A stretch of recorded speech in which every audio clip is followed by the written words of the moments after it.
Italian Mastiff, and you can see Hilda back there. She's an English Mastiff, and they're sweet as can be, unless you're available. Okay, anyway, let's give a list of 5 things to watch for. This is specifically for all of you today so that you don't go completely crazy. When Mercury gets together with Pluto, we're talking about a planet that often represents the mind, the voices, streams, static, and signals of the mind. The rational mind is a tool. It's a part of who we are, but if you've ever done any meditation, you know that part of what meditation provides us with is some distance. I am not my thoughts, but I have thoughts. Thinking is a tool, but it doesn't have to be, I don't have to get identified with the thoughts flowing through my mind. Creating a little bit of that space is a part of, I think, most spiritual paths on planet Earth.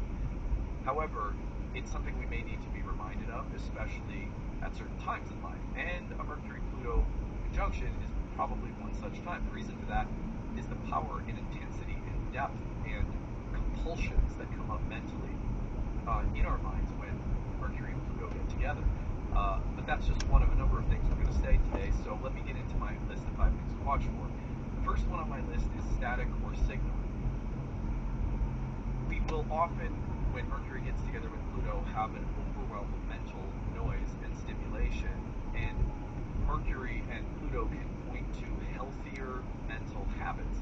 For example, a very simple Mercury-Pluto realization is the kind of realization that says, I probably shouldn't scroll and have my face in a screen scrolling too close to bedtime.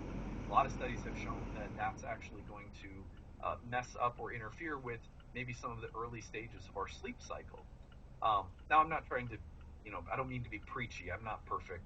I look at my phone before bed sometimes, right? But when it comes to Mercury-Pluto, we're talking about the mental nervous system level of our existence. And as a symbol, Mercury often represents that. When it goes through a conjunction of Pluto, it'll tell us what's the right stream of mental awareness to be in versus what creates static and interference and